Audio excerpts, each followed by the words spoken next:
Stove on பண்ணிக்கோங்க. கடாய் வச்சுட்டு கடாய் நல்லா காஞ்சதும் அதில் நம்ம தேவையான அளவுக்கு எண்ணெய் சேர்த்துக்கலாம். எண்ணெய் ஊற்றுனதுக்கப்புறம் இதில் நம்ம கொஞ்சமாக 1 ஸ்பூன் அளவுக்கு நெய் சேர்த்துக்கோங்க. சேர்த்துட்டு நம்மக்கிட்ட இருக்கக்கூடிய சேமியாவை ஃபர்ஸ்ட்டு இந்த எண்ணெயிலையும் நெய்லையும் போட்டு நல்லா வறுத்துக்கலாம்.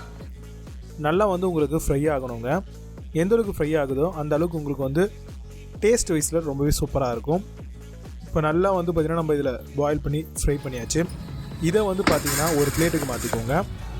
மாற்றிட்டு எல்லாத்தையும் வலிச்சு போட்டுருங்க. இப்போது சேம் கடாயை வச்சுக்கோங்க. அதில் நம்ம செய்யறதுக்கு தேவையான அளவுக்கு எண்ணெய் கொஞ்சமாக சேர்த்துக்கோங்க. 1 ஸ்பூன் அளவுக்கு கடுகு சேர்த்துக்கோங்க. கடுகு நல்லா புரிஞ்சு வந்ததும் இதில் நம்ம ஒரு 1/2 ஸ்பூன் அளவுக்கு ஜீரகம் சேர்த்துக்கோங்க.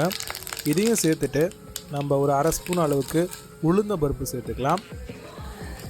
1/2 ஸ்பூன் அளவுக்கு கடலைப்பருப்பு அதையும் சேர்த்துக்கலாம். இதெல்லாம் நல்லா பொன்வறுவலாக வரணும். ஸோ அப்போது அந்த எண்ணெயிலேயே பார்த்திங்கன்னா நல்லா ஃப்ரை பண்ணிக்கோங்க. இப்போது ஒரு 1/2 ஸ்பூன் அளவுக்கு பெருங்காயத்தூள் அதையும் சேர்த்துக்கோங்க.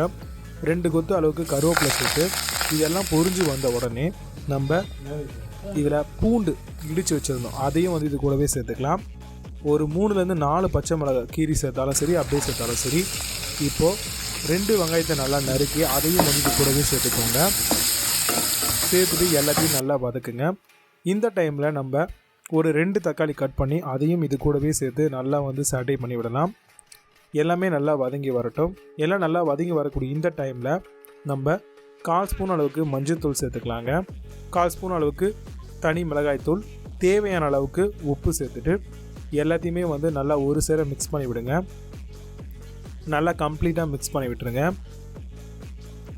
எல்லாம் மிக்ஸ் பண்ண உடனே இப்போது இது எல்லாமே பார்த்திங்கன்னா நம்மளுக்கு இந்த அளவுக்கு வரும். இப்போ பார்த்திங்க அப்படின்னா நம்ம சேமியா எடுத்த கப்லேருந்து 1.5 கப் அளவுக்கு தண்ணி ஊற்றிக்கோங்க. ஊற்றிட்டு நல்லா பார்த்திங்கன்னா கொதி வரணும். ஃபுல் ஃப்ளேம்லேயே வச்சு நல்லா கொதிக்க விடுங்க. நல்லா கொதித்த உடனே நம்ம ஆல்ரெடி வறுத்து வச்சுருக்கக்கூடிய சேமியாவை சேர்த்துக்கோங்க. இதில் சேர்த்துட்டு எல்லாத்தையும் நல்லா மிக்ஸ் பண்ணி விடுங்க. இந்த அளவுக்கு இருக்கணும். இப்போ நல்லா சேமியா உங்களுக்கு வெந்து வரும். அப்போது தண்ணி எல்லாமே இழுத்துக்கும். ஸோ இப்போ உங்களுக்கு தண்ணி அதிகமாக இருக்க மாதிரி இருக்கும். அதுக்கப்புறம் கொஞ்சம் நேரத்துலேயே தண்ணி எல்லாமே இழுத்துட்டு நம்மளுக்கு உதிரி உதிரியாக கிடைக்கும். இப்போ இந்த அளவுக்கு வந்த உடனே நம்ம வறுத்த வேர்க்கடலையை தோல் உரித்து நம்ம தேவைக்கு ஏற்ற அளவுக்கு நம்ம சேர்த்துக்கலாம்.